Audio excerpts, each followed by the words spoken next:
Welcome back to the ABC Network, the Biz World channel, the Sales World channel. We're going to be all over the place today because we're going to talk motivation. We're going to talk lifestyle changes. We're going to talk coaching, and definitely we're going to talk growth, sales, performance, and all the good stuff. Because my guest is a guru in sales, uh, more specifically B2B, but really a sales guy who was also a coach that trains people in terms of how to do things. And we need a lot of that work today. And someone who's been in the business long enough to learn a lot and is willing to share that. And that's a great opportunity for us to learn from, our guest today, Josh Flower. Josh, welcome to the show, man. Hey, thanks so much for having me. I've been looking forward to this. Yep. Likewise. And you know what? Whenever I hear sales, like I get a little excited because that's like the world I live in. And, I know we're going to be like really like, knocking it out of the park here. So, Yes, you sir. I've know, been looking forward to talking about that too, because sales is my passion. It's been my life. I think the same as yours.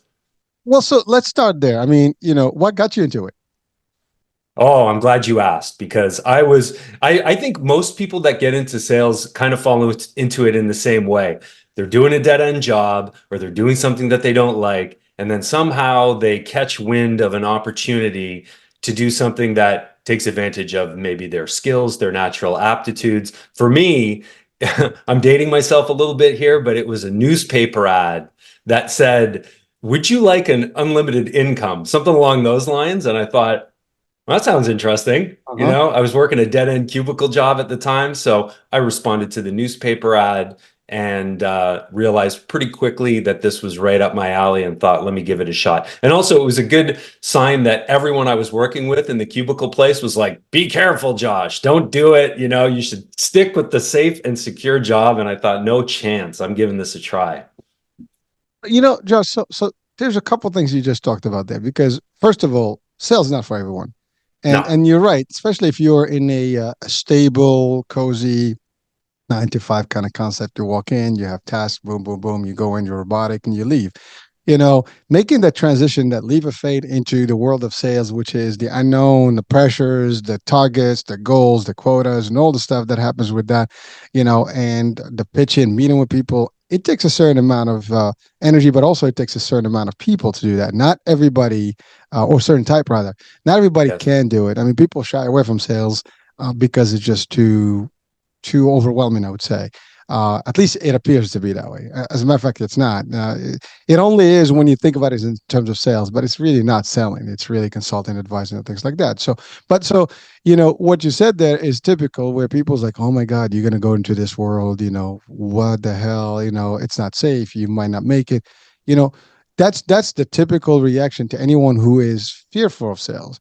Now, you Yes. didn't care. You went after like, well, there is money to be made. That's where I want to be. But now let's talk about that. You know, everybody is after the money, and I'm going to be clear about this. Nobody works because nobody, even school. Nobody goes to school because they really want the knowledge. They want to get the best degree and the highest level, so they can get the best position, so they can get the best money and potentially the best lifestyle. At least that's the majority. Maybe there's 1% that wants to do the education for the sake of education, but now today we can learn anything we want from any of the from the resources that are worldwide, right? But really, it's really to upgrade our lifestyles and so on and so forth.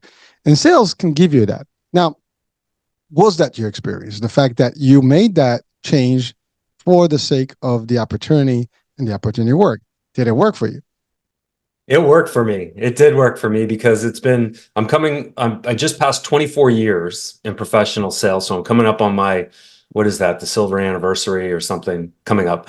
And I fell in love with it immediately, even though it was a grind. I think, like everybody that first gets into this profession, it is a grind at first. It's competitive. You really feel that from the other people that you're working with.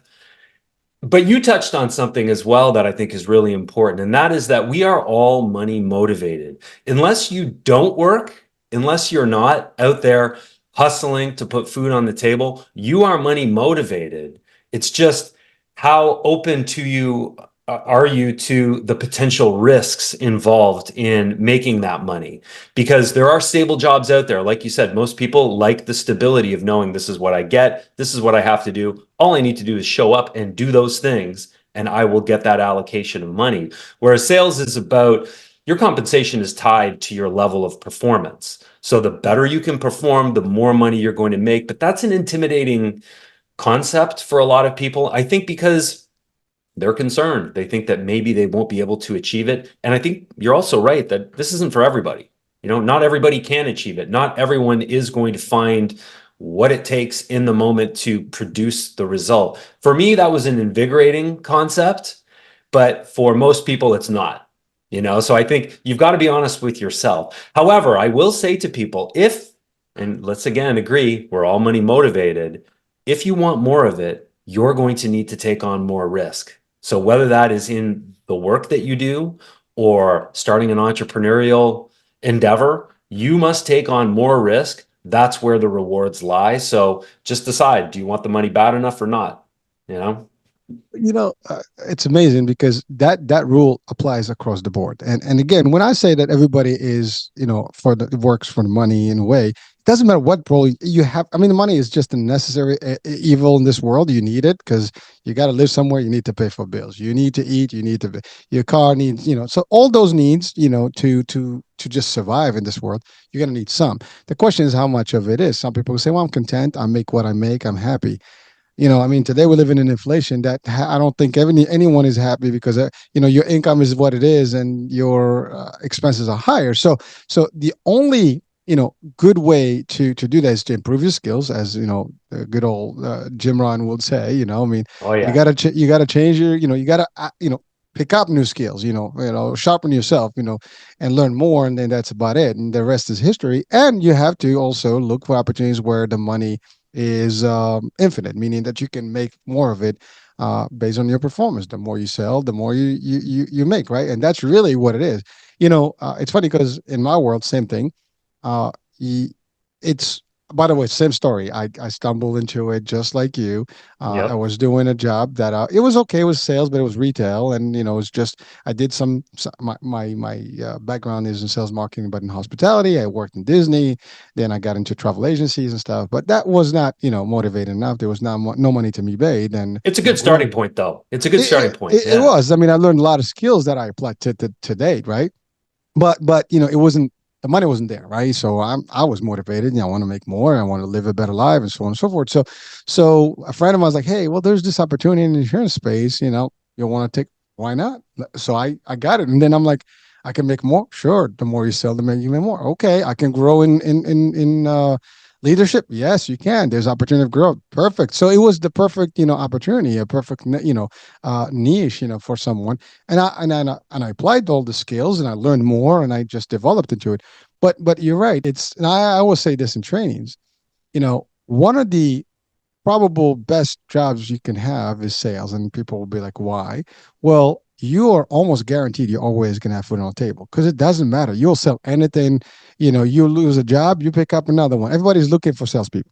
Yes, There's sir. no there's Always. no there's no business that's running without sales. Whether you're marketing is sales, I mean, marketing is a different concept, but it got sales all over it. It's And related. Yeah. it's related. It's their cousins, and then sometimes they're one and the same.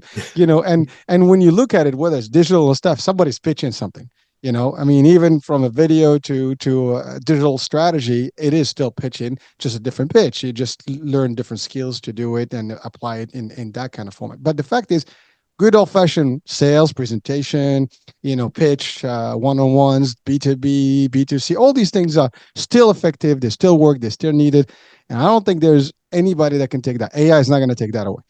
Yes, sir. That's such an important thing because you're right. Good economy, bad economy, doesn't matter. Everybody needs to sell stuff. So there is always going to be work if you can be adaptable. But that's a big one, Hurricane, because people are so concerned about the AI wave, and we're seeing it. We're seeing entire professions just getting decimated by, these innovations. And look, we need to innovate. That's the name of the game. But there is always going to be a need for an individual to sit in front of another individual and broker some sort of a business deal.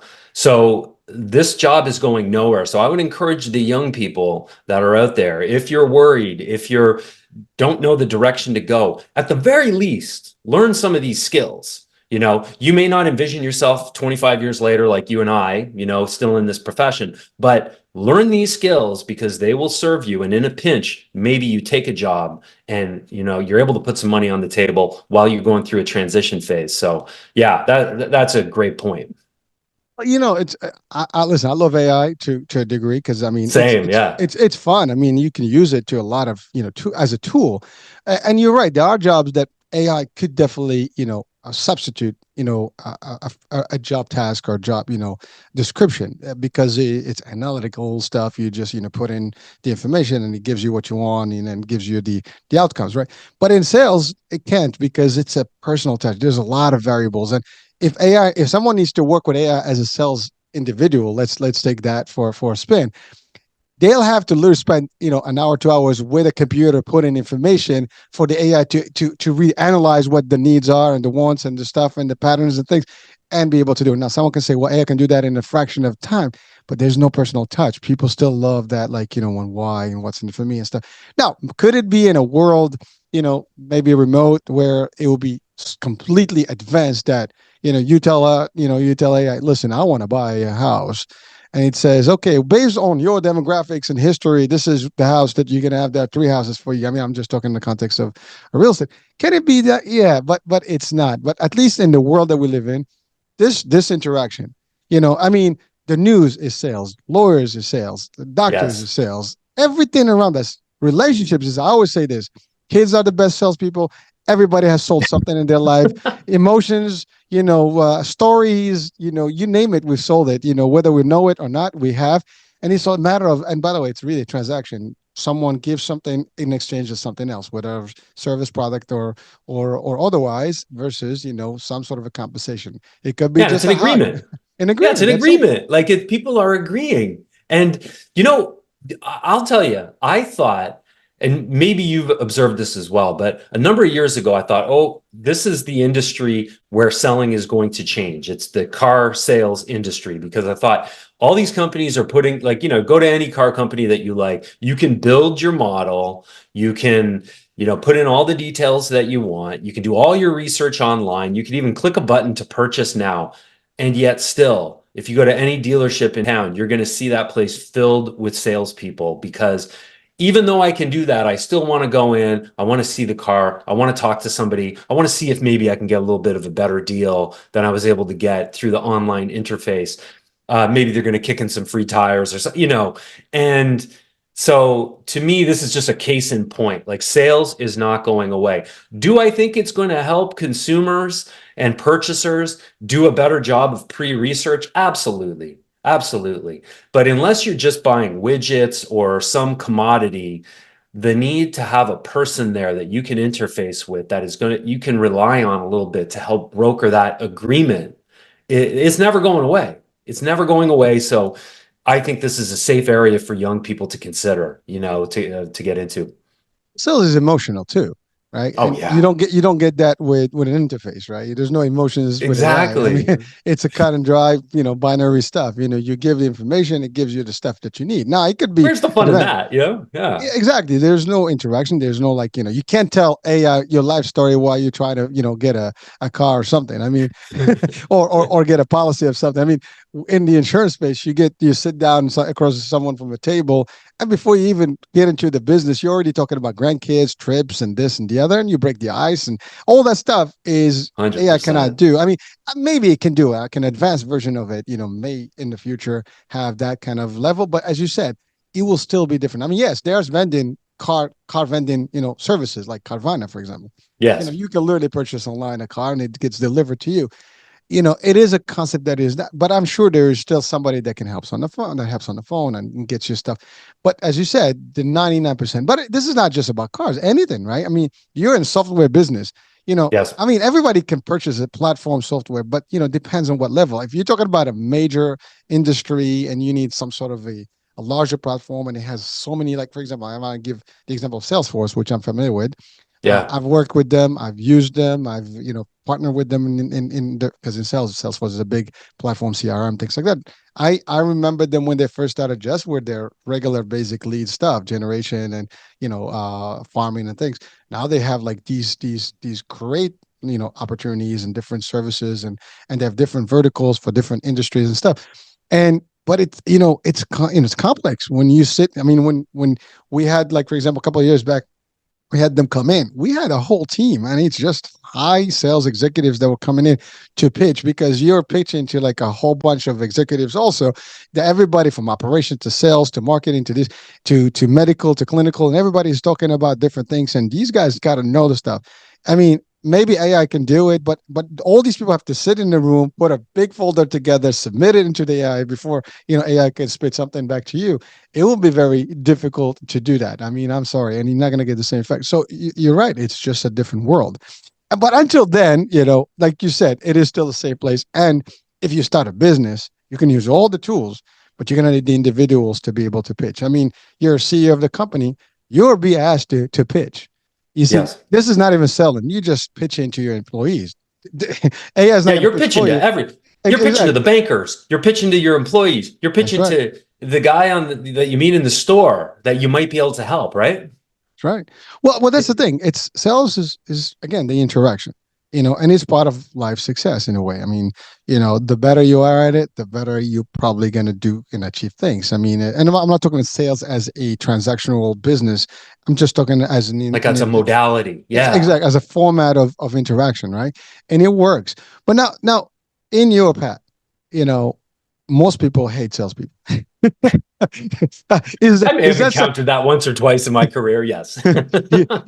well, maybe I exaggerate. I said most, but people usually don't like salespeople. I mean, we have a joke that they're the second most hated people after lawyers, right? Because Yep. and you mentioned car salespeople, and frankly, I've had some terrible ones myself Me in my too. experience. Oh, And because they are not your top tier sales professionals, they are probably on the lower expertise of sales.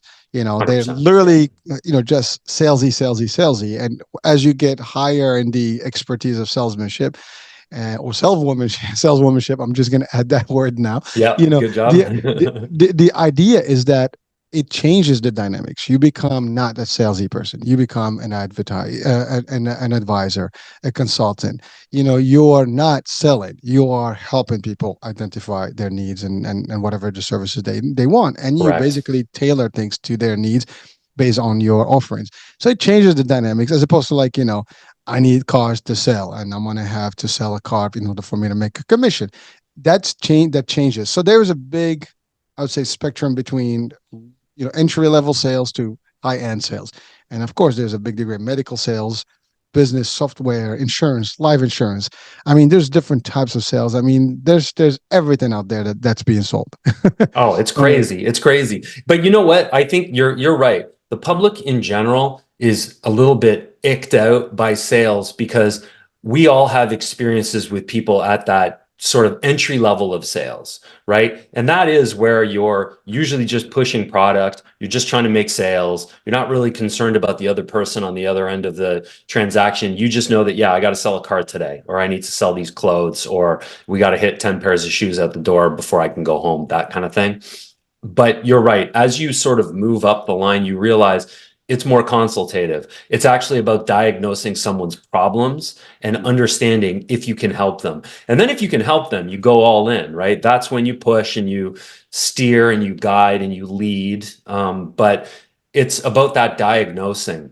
And it's interesting because I'm caught in two worlds right now.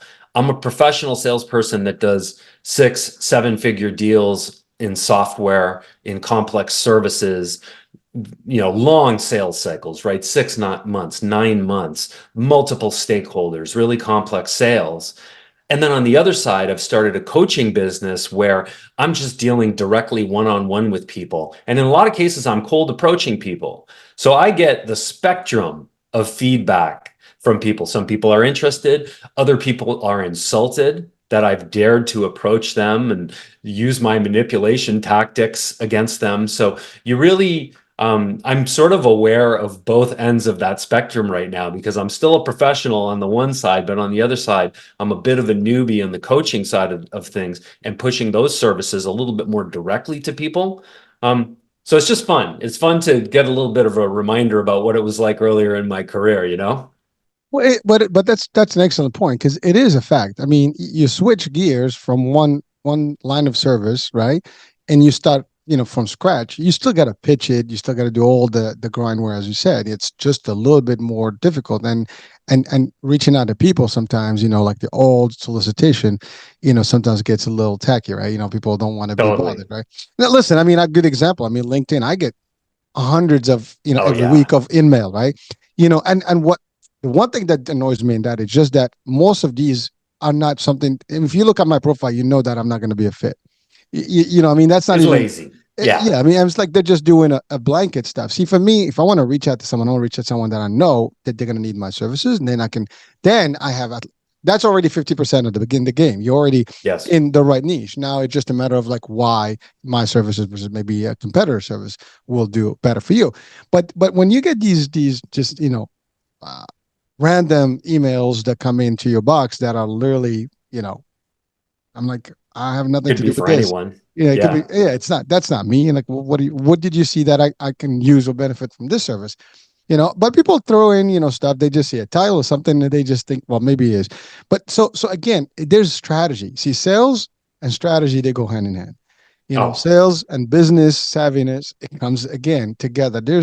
Sales is an art and science in itself. Oh It yeah. so I say let's that let. line all the time. Yeah. Oh, really? Yeah, there you go. Yeah, I We went to do. the same school, man. And you know what else? You said something before that about sales and marketing being cousins. And that is so true because in the most effective organizations I've worked in, marketing and sales are like happy cousins. They work together, they respect one another. But I'm sure you've been in environments like this where they're sort of against one another, and marketing is sort of reluctantly generating leads and then getting ticked off at sales for not taking advantage of the leads. And it's sort of a contentious relationship. So it's just, yeah, interesting. But those two go hand in hand. And I think marketing is about, yeah, knowing who is our ideal customer? How can we message with them? How can we encourage them to have inbound interest in what we're doing so that we can tee up sales? That to me, that's the modern way of selling right now, is attracting the appropriate prospects into your world. You still need the sales skills to engage with them and convert those into paying customers, but it's a little different than that old spray and pray approach that you're describing, where it's just like everyone's a potential customer. Let's reach out to all of them. you know, it's amazing. I love what you said because not only their cousins marketing and sales. I mean, listen, in my career as a leader in sales, I've had actually to run marketing and sales and or Okay. run sales and work with marketing, right? So I have both experiences. So when I had both kind of like, oversight, it was a little bit easier because you are basically running both. So you can kind of diffuse a little bit the pressure between the two entities because you get Very the good. team that's coming here is like, oh, these guys are not giving us good leads. Well, I said, no, well, the leads are coming in and so on and so forth. We got to do better stuff here. And then you're going to tweak accordingly. But now when you're completely separate and you're not under the same, so you got to partner up. So now it's a matter of like give and take, like what it is. And most of the time when it's successful, is when it is using the concept of the sales is the customer of the marketing department. Basically, they're the client.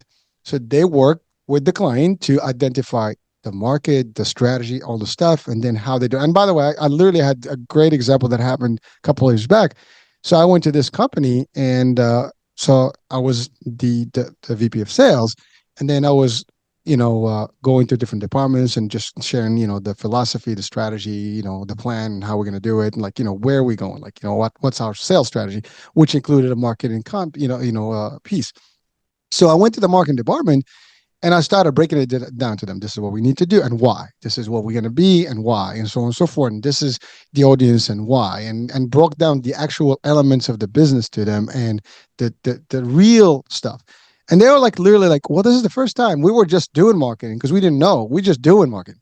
We are supposed to do campaigns. We were doing campaigns, but we did not have someone to break it down to us so we can do it in this, laser focused kind of concept. And Clarity. Yeah. yeah, it was a simple thing. All I did is show them like, so here's our zip codes, here's the ideal audience and when, the time of the year and the different, ups and downs. Because I mean, in our business, there's like, certain, like for example, in the insurance space, there is like open enrollment. So here's the time that we're going to do this, and there's the every other month. This is what we need to do. There's different types of beneficiaries or audiences that we need to target. Some of them are higher on one season versus the other, and so I broke it down to them to simple facts, and they were all excited because finally they had a match, a discussion where they can see, what level of, flow they need to do, what pressure, when they put the pressure, and so on and so forth.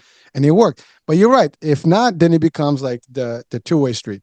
Well, we give you the I leads, but I had one time. I'm sorry to cut. I had an agency literally that we hired, and they did I would say a lousy job, right?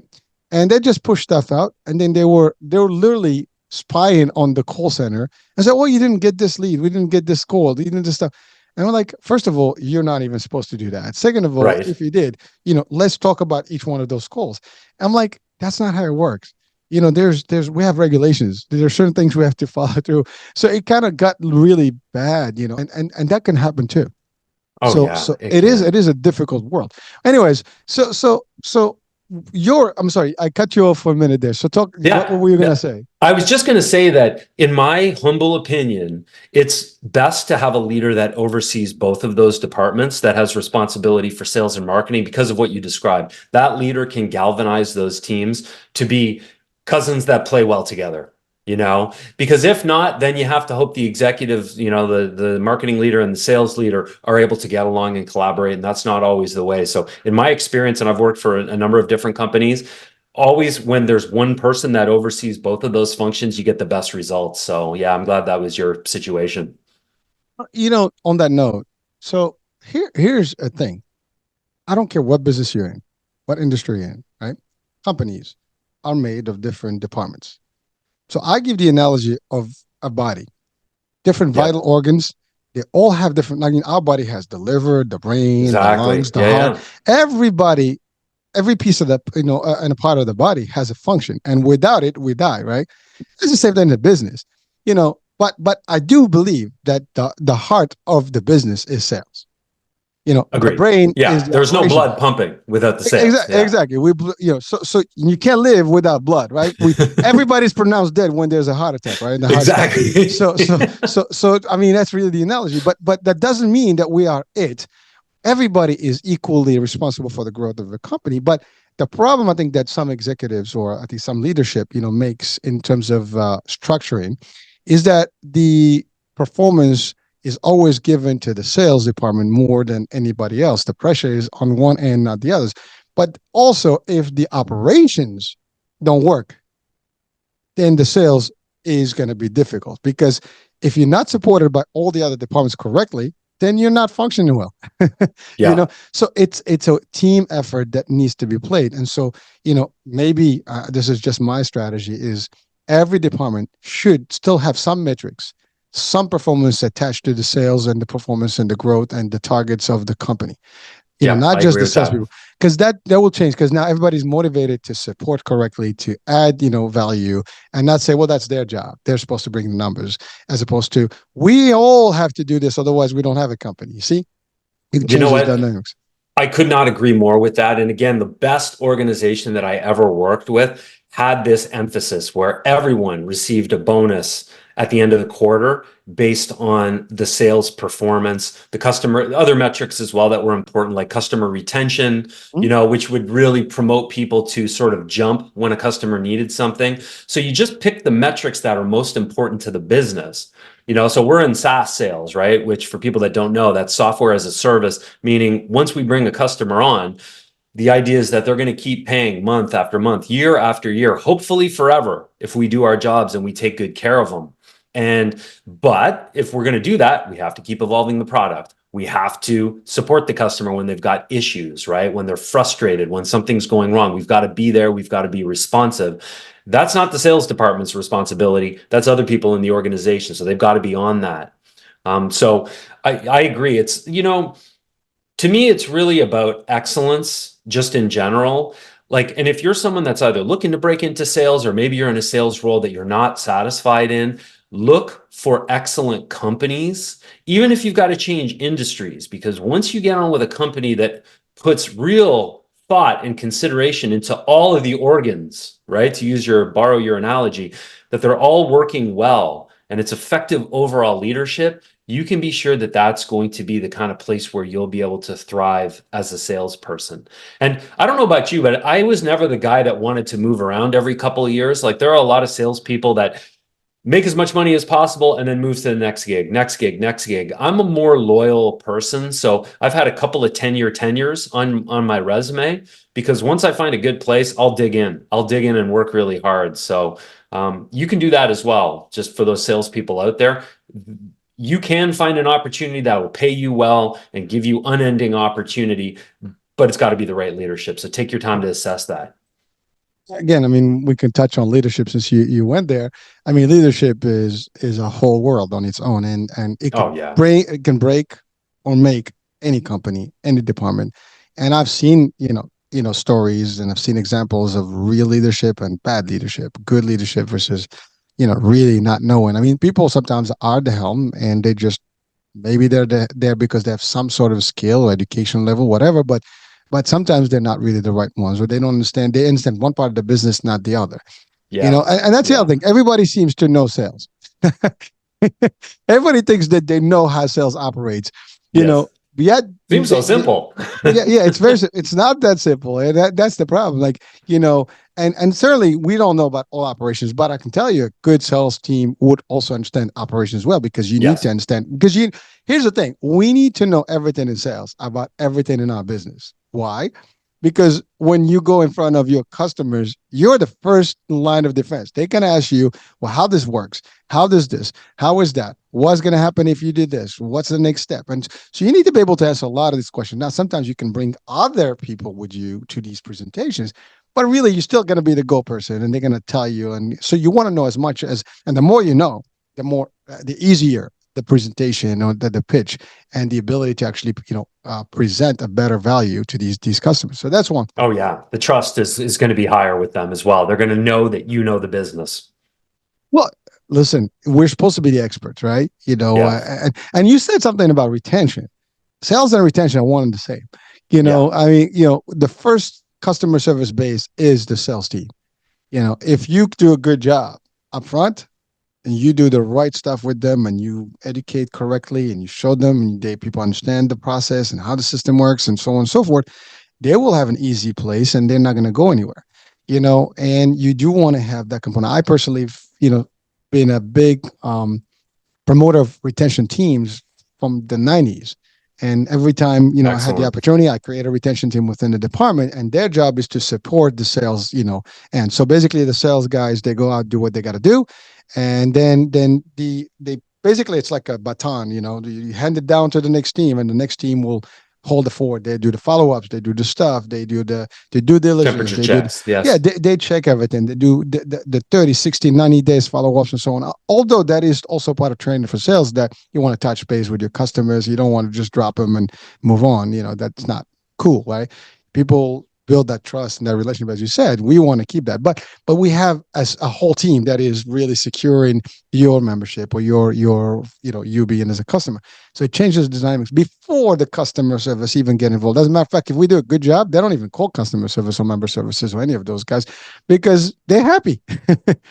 So and in sales, there's usually retention, there's chargebacks, there's things that, so you don't want to have any of that. By doing a good job, you're never going to have problems and people getting upset with you as the front line, because that you're the one who's going to get, the first call.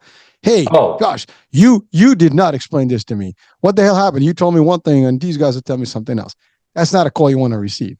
hey, that's a big thing that we joke about internally, is the new customer telling the implementations person, well, Josh said, Uh-huh. or John said that it would work this way. So you're absolutely right. You cannot overpromise, right? You've got to qualify properly. And this is why I say, once you get up to higher levels, elite levels of sales, it's about ensuring that there's synergy and that there's a match. So obviously that means you need to believe in your product and your service. You need to believe it's the best or one of the best that's available on the market. And then you need to take your time to properly assess the prospect's requirements and make sure that you match up. I believe in being transparent about gaps, right? Let's get the gaps out on the table so that we can talk about them, see if they're deal killers or not. And we want to do that as quickly as possible, right? We want to, if there's, critical deal killing gaps in our offering,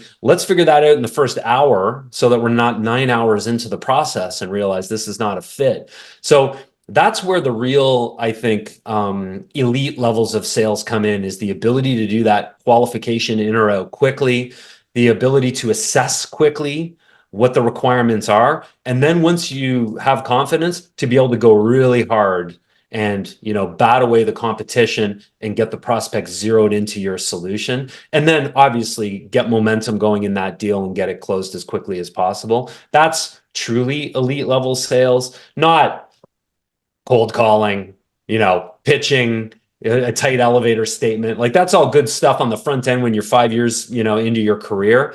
But once you get further down the path like us, yeah, these are the skills that you need. Well, the pitch is the easy part. It's like you can get like someone calls Oh in, I yeah. want to sign up, I want to do this. Yeah, it's easy. I'm gonna just picture the stuff. But really, the hard work is when, as you said, you want to make sure that all the deal breakers, all the objections that ever gonna happen, you'll clear before. Because if it's not a match, it's not a match. You don't want to waste time for you and them, right? No, I Or want them to be successful. Yeah. exactly, or it gives you the ammunition to go back and work on your design or whatever flows to make sure that you Yes. can match that. And then you come back say, listen, we hear you, we listened, we got this result for you, and this is what it's going to look like. Oh wow. And that now you become the best thing that happened to them. So but so now you're touching on skills. Yeah. So let's talk about that. What are the necessary skills? Because this is not like I can talk. Yeah, let's go sales. There's a lot Right. of skills that get that you have to learn in this industry, or at least in this particular type of business. Yeah, indeed. So curiosity, obviously. You need to be curious about people. You need to want to know about what the problems, they're encountering. Active listening, so the ability to really concentrate. When you're connected with someone, to actually listen to what they're saying and also read between the lines of what they're saying so that you actually understand, like, what are the real issues? What are the real pain points here? Empathy is a big one. So people often have this perspective of salespeople as just being these slickster doofuses that are just in it for themselves, right? Like, I just want to make Cold money. blooded.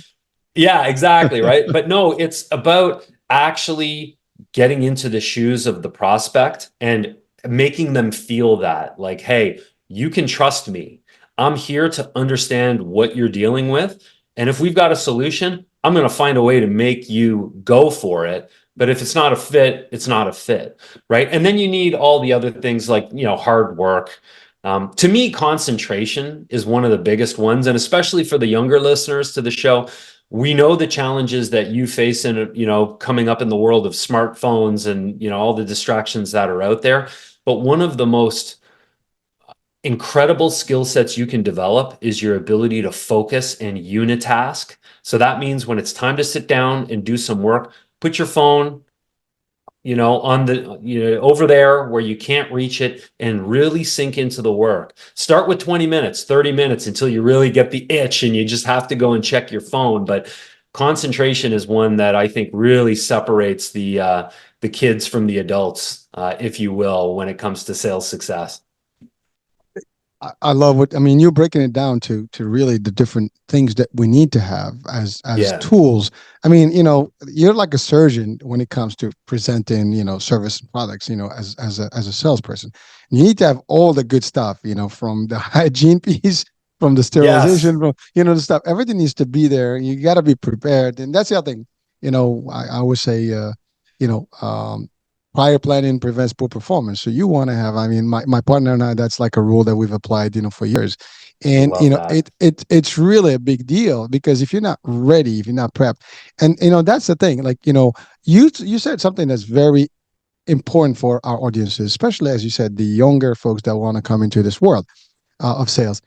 Folks, if you do not believe in a product, don't join a company just to sell, to make money. You're not going to succeed because you're going to find it difficult. You're going to lie. People can read through you. If you're not convinced of the product you're selling, you're not going to be able to pitch it. Now, you can be good, fake salesperson that can pitch anything. And I can tell you, we can sell, ice to Eskimos, as they say. Oh yeah. But it's not the point. It's, when you're not really genuine in your pitch. You know that you're pitching just because you have no choice because your job is on the line. So if you're going to get into a business, you got to believe in what you're selling that you can. For example, if I can't sell something because I don't believe in that product or service, I'm not going to pitch it because I know I'm going to suck at it because deep inside of me, I'm not convinced. If I'm not convinced, if I'm not going to be able to use that service myself, then I can't pitch it. I mean, I can, but I won't pitch it because it's not ethical. It's not, it's not vibing well with me. But if I believe in the product, I mean, imagine what I'll do with that thing. I mean, I'm going to go all over it. You said the most important word, which is ethical. And that's the thing is you could be a sociopathic salesperson and sell that ice to those Eskimos or sell whatever. And I'm sure you've been in this situation in your career because I know I have, where I got in somewhere, I was maybe sold that a product or service could do something that once I got into the field, started, talking to the customers, talking to my colleagues, I realized, no, this is not it. But I was in the job at the time. For me, I had a young family and I was forced to try and make it work. You're inauthentic. You Mhm. you unless you're a good liar, and again, there's sociopaths out there that can just do that, it's not going to work for you. So that's what I would say to anybody is take the time to make sure that you're sold on the product and the service. And if you get in there and realize that it's not for you, immediately start looking for something else to do. Because once you can find the product or service you believe in, you can be so successful, but that is actually the most important quality. And I'll tell you, just to transition a little bit to what I'm doing with coaching now, I've really realized this with being online. So again, I've always had a sales job. I've been, I've been a career person. I've not been an entrepreneur. And so I just had to focus on my sales skills, my management skills, etc. But now that I'm online and I'm promoting myself as a coach, someone that can help with healthy habits, getting into shape, cleaning up your diet, changing your mindset, being more success oriented, I have to put myself out there. So I have to be the authentic liver of my own program, or I'm not going to be able to convince anybody that I can help them. Right. So it's that thread of authenticity. And what was the word that you used? It's like you've got to be, it wasn't authentic. It was You got to believe in it. I mean, you got to be ethical about it. You got to be ethical. That's convinced. it. Yeah. Yeah. That's it. The ethical piece. Right. So you've got to be honest with Oh, people. yeah. That is like to me the foundational element. You've got to find a way to start from there, even if you're not going to close the deal, even if you're going to turn some people off online. You've got to be honest about what you are, what you believe in, and go out with that message. Then you're going to attract, right? But it starts there. That was a very important point, Hurricane. Thank you. Well, you talked about, you mentioned the word honesty. I mean, folks, you can only fool someone once. I mean, Yeah, maybe twice if they're really not really out there. But they're the super fact, gullible. Yeah. yeah. But the fact is, people will see that you actually fooled them, and you just lose the business. And by the way, you ruin your name, your brand, and maybe Yes. even your company, and you might just hurt your career path. So it doesn't work. Don't go for the quick sale, the one deal. You first of all, name of the game in sales is referral business, right? You want to have more people reach out to you. Hey, we heard that you did a great job here. Would like for you to come in and help us. But imagine if you did the opposite and you were not honest, you were bad. And then I love what you said right there. You got to look at the gaps. A true salesperson will actually look at the gaps. They're not afraid to touch that. The ones that are afraid, they will actually try to avoid even discussing those things because they know that's going to potentially break the deal. You don't want to do that. You want to be solid about it. You know what, and I love what you said. You need to know what maybe some of the failures or some of the system, gaps that you might have in comparison maybe to a competitor. Because someone said, well, this guy does this XYZ, but you say that the Y is not available here. Well, it doesn't, but we do have ABC, So I mean, there's ways to come back, and then you can see now, like, well, you told me the value is here, so yeah, we're gonna get your 99%. Meanwhile, you are 80%. I mean, there's ways. I'm just, giving a couple of things here. But the fact of the matter is, honesty, as you said, is the key, is how you present it, and you have to be good about it. And that's all there is. Now, I love what you did, there with the transition about, your coaching business, because there's a lot of work there. Mindset, that's a big deal. Oh, I think we have a crisis of mindset. People are, sometimes not finding, the right positive mindset versus negative mindset, and how they do stuff. Change is not easy, and that's the other thing. it's the People hardest thing. Yeah. comfortable, comfort zones, right? So let's talk about that. Your coaching business, focuses on really changing, people, in their behavior and then their lifestyle and their mindset and eating habits and maybe nutrition and stuff, fitness and all this stuff. So let's talk about your concept of coaching and what are the services and how do you get, people to really go from like not performing well and changing into like super performance because of those changes that you actually help them with. Yeah. Oh, thank you. So you said it. The hardest thing that we can do as human beings is to change. And the longer that we have been executing on habits, whether they're good or bad, the harder they are to change. So what I like to say is that we are all a byproduct of our habits. Our entire lives are just nothing more than habits. So once you accept that everything that's going on in your life is simply a habit and habits can be changed, you're on the way. So I really encourage people to attack this in two sort of ways that I think relate to each other quite well. The first is to get an honest picture about what you truly, truly want. Take the time to really think through, what do I want? So I've got my life and the way it is now, which is the byproduct of my habits. What do I truly want in my heart and in my soul? That's one angle. The other angle is, what do I regret about my behavior yesterday? What did I do yesterday that I'm feeling regret today? So this is something that I teach people do first thing in the day. You wake up in the morning, you do something called a regret reflection, where you simply refer back to yesterday and think, what do I regret? Regret is not a choice, it is just a feeling. So if you can tap into that feeling, you'll hear a little voice that may say, you shouldn't have had the fourth slice of pizza. Why did you drink all that beer? Why didn't you go to the gym? Why did you talk to your spouse that way? It'll just come into your head. That becomes your guideline of things that need to change. So between the vision, we help you uncover about what you truly want. And for most people, I think it's going to be the same. I want to be healthier. I want to be happier. I want to be more successful. I want better relationships. I want to feel better. These are sort of universal things that people want. So let's get clear on that. And then let's start listening to our conscience, which is feeding us those messages of what we're regretting with our habitual behavior. And then gradually we start attacking those habits.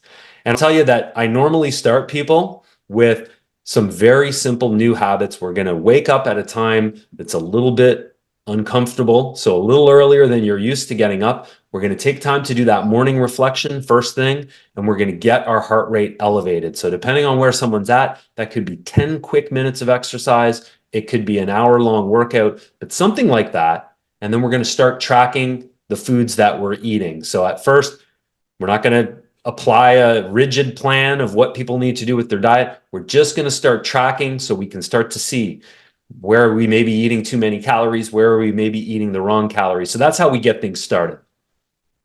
That's a quite a bit. Yeah. But again, so you use the word habits, and that's as you said, it's all of us, right? We're just comfortable. We've been doing things certain way for years, and it's not working. We find that we're hitting these dead ends, right? And eventually, you want to make a difference in your life and make a change. But as you said, all those stuff. I want to be better, successful, this, that, yeah, more money, more health, more relationship.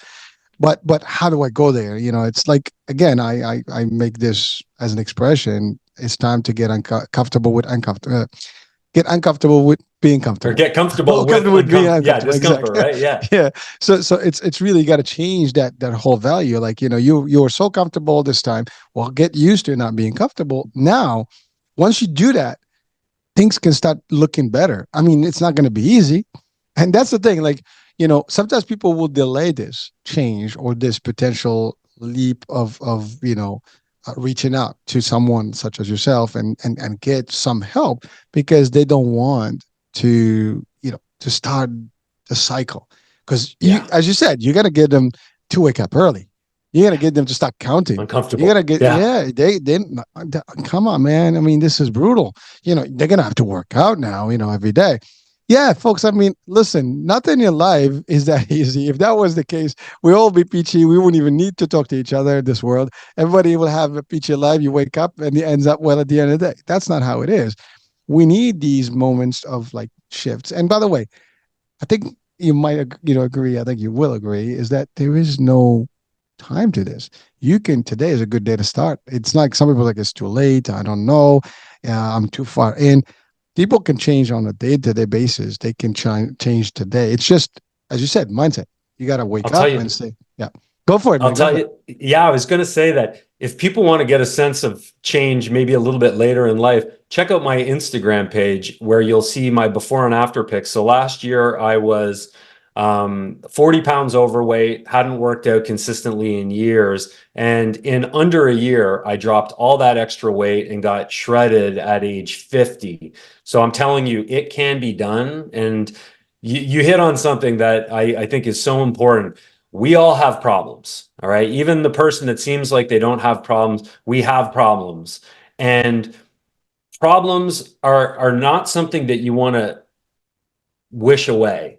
Problems are your opportunity for growth. So the question is the problem painful enough for you to be prepared to grow? And so for a lot of people, they dig their heels and go, no, I'm comfortable with my problem. So I'm just going to continue to live in that problem. That's fine. Keep doing it until the day comes where you say, that's it. I've had enough of this problem. Now it's time for growth. Now it's time for discomfort. It's time for change, right? It's time for habitual change. This happened to me last June. So it's been about 11 months. I woke up one morning, mild hangover, and I looked in the mirror and I said, that's it. That's it. I am not doing this anymore. I am changing. I immediately stopped drinking. I kicked out all my bad vices. I started waking up early, training every single day. It did not take long. Okay. It took 6, 7 months for me to drop all that weight and get into great shape. So I'm telling you, folks, just be honest with yourself about again, what you want deep down inside. What do you want? Then start listening to that conscience that's guiding you. It's guiding you. It's telling you, don't eat as much. Don't eat those cookies. Don't do this. And if you can start listening to that and you sign up for the discomfort, it's only going to be about 90 days. When you introduce a new habit, it's going to be difficult and then it gets easier, And this is where a coach can help because the information is out there. How to diet, how to work out, how to do anything, right? The information's out there. The issue is people don't know how to apply that information.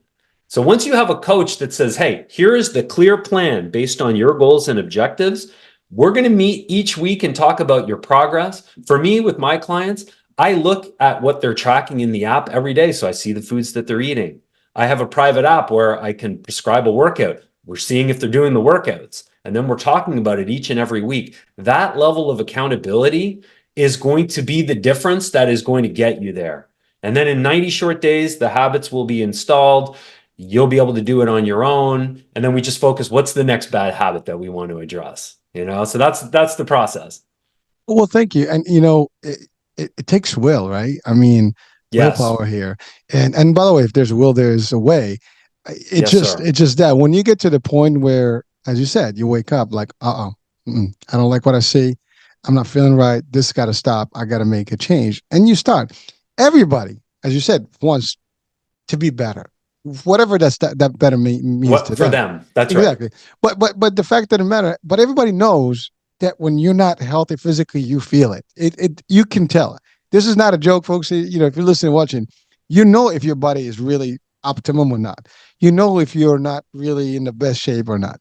You may ignore it or decline the idea that you are because you're in denial, and that might be the truth or maybe a fact or just what it is. But the fact of the matter is, you can ask the question: am I really comfortable with this?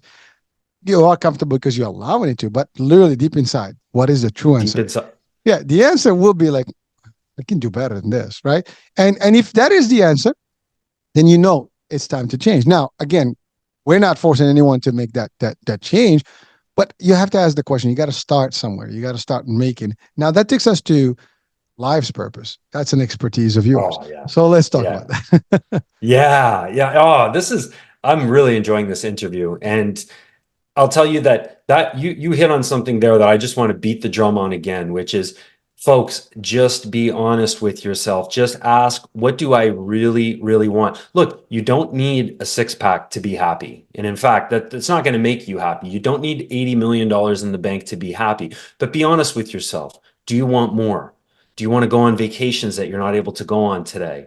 Do you want to look a little better in the mirror? Do you want to feel better in your body? Do your ankles hurt or your back hurt? Just got to be honest about that stuff. And then just start moving forward on addressing those issues. So back to your question. So life's purpose, yes, I feel that I have the answer for everyone. Okay, so this is your life's purpose. Your life's purpose is to create the best version of you, and you do this through acts of self-love. So you do the things that build you, and you gradually remove all of the things that break you. And if you do this for long enough, you are going to become the optimized version of yourself. And then your secondary purpose will become obvious. And that is generally going to be to help others in some way. In some way, shape, or form, it's to help others. So we start with ourselves, fix all of the problems in your own life, give yourself as much self-love as possible through your actions. Again, not through self-soothing. Like, I know drinking feels nice when you're drinking, but it breaks you down because then your health is compromised tomorrow. So that's got to go. Let's focus on nutritious foods, exercise, improving your mindset, your self-talk. What are you saying to yourself? And if we do this for long enough and introduce all the right habits, you are going to get to the point where you feel so good that now you can be of better service to your family, your friends, your kids, your community, maybe society at large, and then your secondary purpose will reveal itself. So that's my take on things. What do you think? Well, I think you answered everybody's. You fix everybody's problem with one answer. I mean, you define life's purpose for everyone because that's really. I think I agree. I mean, that's everyone watching and listening right now. We can relate to that, right? That's what we want. Yeah. As you said, it's just like, well, it feels good to drink, but it feels better not to. You see, that's the other thing. Like, it's not about does it feel good? What can be better? And I think sometimes that's the really, what we need to strive for. And if Oh, you want, yeah, go ahead. yeah, I was just going to say that's the big thing is you have to realize that sometimes things that are pleasurable actually hurt you, and things that are not pleasurable actually build you. So the key is not to pursue pleasure, it's to pursue the things that build you and to remove the things that break you down in some way. So anything I say that has a downside to it. So eating really bad food or smoking weed or drinking alcohol, all of these things give you a temporary pleasure, but for a long-term price. Try and reduce those and instead add the things that you kind of don't want to do, right? Nobody wants to go to the gym at 5:30 in the morning to do their legs, but I promise you the rest of the day you're going to feel amazing. So if we can switch your mindset around pleasure and instead sorry, It's instead okay. focus on purpose, we're really going to get there. Sorry, I didn't mean to interrupt you though. No, no, no, no, not at all. As a matter of fact, it's. I love what you said. I mean, people are amazing, right? We Yeah, we don't want to change because we're again in the comfort zone. We want the easy bingo. pleasure or the quick pleasure because it feels good. But what's the price you pay? You see, we don't sometimes don't think about it, and sometimes it could be too late. I don't believe that it's ever too late, but I sometimes agree. could be there's a point of difficult return, not no return, but it will be a little hard. Maybe the damage will be a little bit more advanced that you might. But the good news is the body is resilient. We can, It is. the It's a the system miracle. the system can work with you if you give it the right time, the right ingredients. It's funny. I was listening to you when you said, the sweet stuff that the pleasures and all stuff. I just one thing came. Barbara O'Neill, Dr. Barbara, you probably know about her. Yes. One thing she always says: the bitter it is, the better for your liver, right? I mean, who loves bitter stuff? No one. But when you know that it's good for your liver, you would actually take it because it's actually not hurting you; it's making you better. Well, same thing here. Yes, giving up all those pleasures can be a pain, because you're so used to them. They're comfortable. But are they really pleasures or they're temporary fixes? It's like a little high that goes away and you have a headache, right? You wake up in the morning, you get drunk at night. In the morning, like you're terrible. You're puking, you do this, you're not feeling good. You gotta, you're dizzy. I mean, it's not worth it, is it? Now, again, for some people, that's the life they want, and it's all good. But really, is it the life you want? See, that's the thing. And if everybody starts asking that question when they wake up, I'm like, now, can we make the difference? Yes. Can you change things? Yes. Is it? I love what you said. A year ago, you woke up, I'm like, nope, time's up, and you're a whole different person today. You're the same person, but you're just an improved person. Yeah. you Well, and you that's the thing, like I say to people, so often I'll get questions because I do Q&As on my Instagram a couple times a week where I just field questions from the people that are following me, people that are interested. And I'll get a lot of questions about balance. Like, aren't I able to live a balanced life where I can eat, drink maybe on the weekends and things like that? And my answer is always the same. Like, yes, you can. You can live a balanced life if that's what you want. But I believe that living a optimized life is really the better way to be, and one where you always show yourself that love, right? And again, like, pleasure seeking, self-soothing is a form of love. Like, we're doing it because in the moment we feel uncomfortable, and so we want to do something that feels normal, something that, again, a habit that has been entrenched for our whole lives. Like, maybe we ate cookies because our mom used to bake them, right? Or maybe we like drinking with our brothers or our best friends. And so we have good memories around that. So it's not to belittle those things, those are for real. But if you can just look at it and realize that the downside is the issue, and that all you have to do is change that as a habit, and that habit can be changed. Again, just an uncomfortable period of change, which is usually about 60 days, maybe 90 days at most, where you're going to go through a discomfort. But if you can get to the other side, you won't miss it. Like, I do not miss all of my old vices that I had, and believe me, there were plenty. Okay, plenty, more than I can count, and I don't miss them. I was just visiting friends last weekend, and many of them are still engaging in these same behaviors. Not once was I motivated to join them, but I spent time with them. I enjoyed their company. It was a beautiful experience. It wasn't weird at all. I just didn't partake. So that's the message that I have for your audience is, if there's something that in your heart, in your soul, there's a downside to it, but you don't know that you can change it, trust me, it can be done. And working with a coach is going to supercharge your ability to solve that issue. Trust me on that. Well, thank you, Josh. So you touched on something that I want to just ask the question. People sometimes are afraid of the expectations of others or how people are going Yes. to perceive them. So how do we deal with that? Because I think you best presented it. You went with hang out with your friends. It was cool. They didn't judge you. You were good. But people are always afraid. Like, if I change, am I going to lose my entourage? Am I going to lose my friends? I mean, I believe personally, if they're yours, they're going to be yours for life, right? But so give us your spin on that one, because I think that's a big deal, because people are probably not willing to change because they're afraid of what it may do to them in their society and their entourage. Oh, yeah. Boy, that's such a good point. And I'm going to give you a couple examples. Okay. So last June was when I had that wake up moment where I thought I have to change everything. Last July, the same group of friends that I just saw last weekend, we're doing a big get together. But I was so early in my journey of cutting these things out of my life that I thought, I can't do it. I can't join them this time.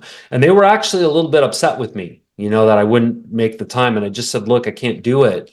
But it's because I knew that I did not yet have the strength. I did not have my new habits in place. So I don't want to sugarcoat this for your audience. Yes, there will be an awkward period. It will happen as well. I think the universe tests us a little bit as well by throwing up some roadblocks. And so a friend will invite you to go out and drink, or to do something that you're trying to change. Another one for me was my mom. Moms don't want to see us change. Moms love us the way that they are, right? And so every time my mom would see me, she said, boy, you're changing a lot. Boy, you're really getting thin. I'm very concerned about you. And she wasn't comfortable with the changes I was going through. Now, when she sees me, she's like, wow, okay, you got into really great shape. But yes, this is going to be a challenge. All I can say to your folks is, you've got to believe that what you're doing is the right thing for you. And this is part of the strength that you're going to develop, is the strength to be the individual that you need, the individual that you know is the right one, despite what everyone else is going to say or going to think. And again, they're just like all of us, right? They're uncomfortable with change. So seeing you as their friend, family member, loved one changing is an uncomfortable process for them. So we got to be empathetic. We've got to understand that it's coming from a good place. They like us the way we are and they want to keep us that way, but we've got to do what's right for us. But I'll tell you, something interesting will happen. Once you've made progress and really changed, people will start noticing and saying things. So I had a couple of my friends pull me aside last weekend and just say, wow, really impressed with what you're doing. It's so inspirational. And that makes it all worth it, you know?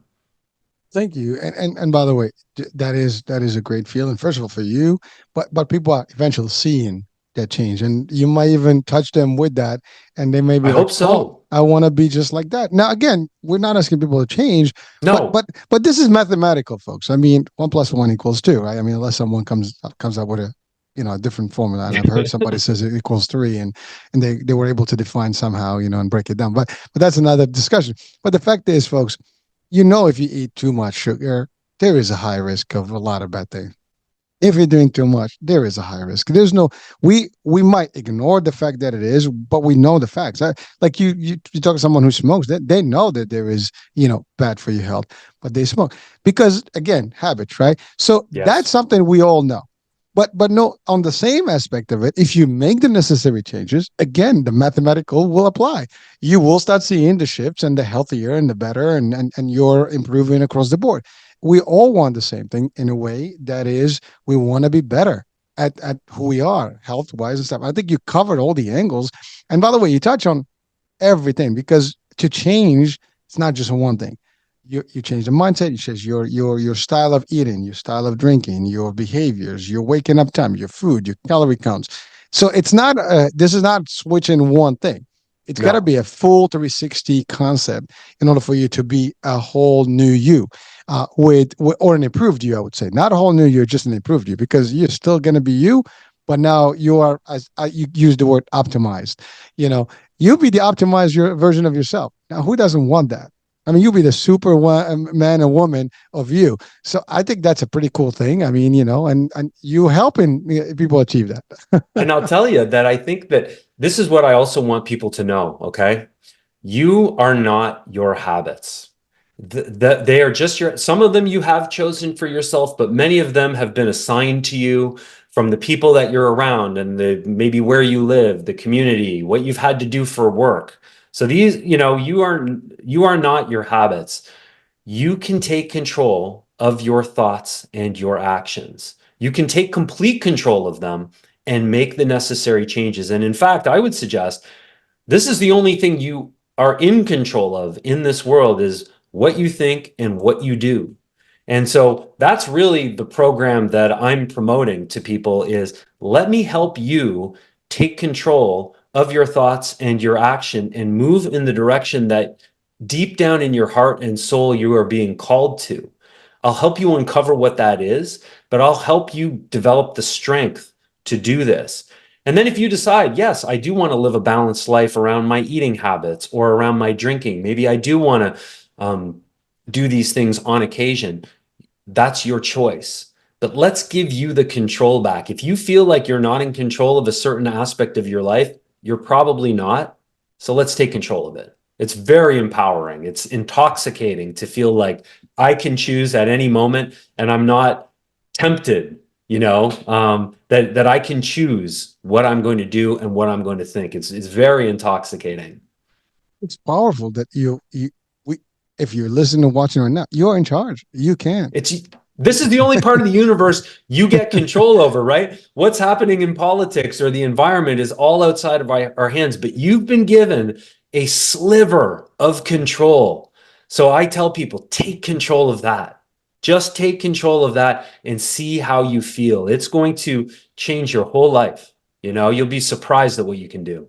I love it. And we've heard the expression, probably heard the same. You're the CEO of your life. You're the captain of your helm. I mean, you're on the helm.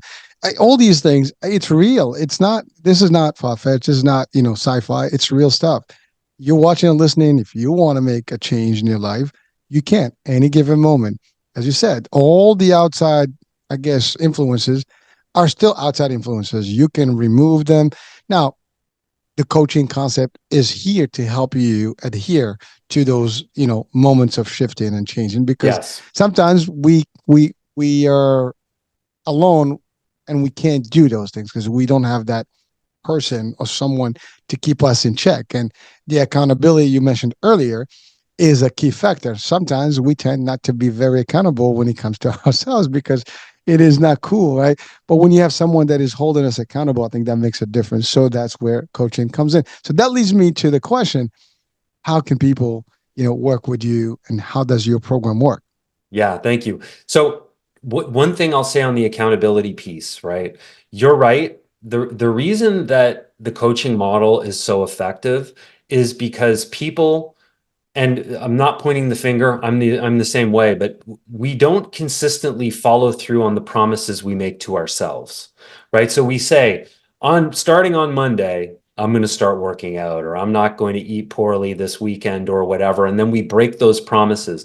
When we do this, we erode trust in ourselves, and then that makes it infinitely more difficult to stick to a plan. Every time we break those promises we make to ourselves, we lose more and more trust. And it gets to the point where we're just not in a place where we can make the changes that deep down we want to make.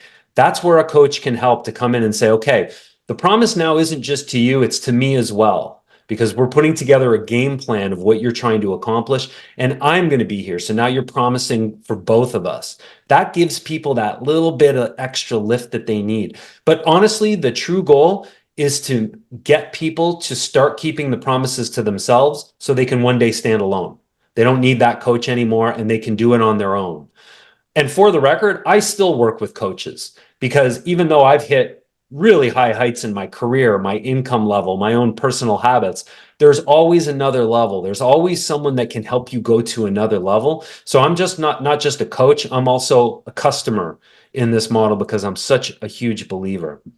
So to answer your question, yeah, sorry, did you have a comment there, Herkin? No, no, no. Yeah, I was saying, that's it. Yeah. It Okay, works. cool.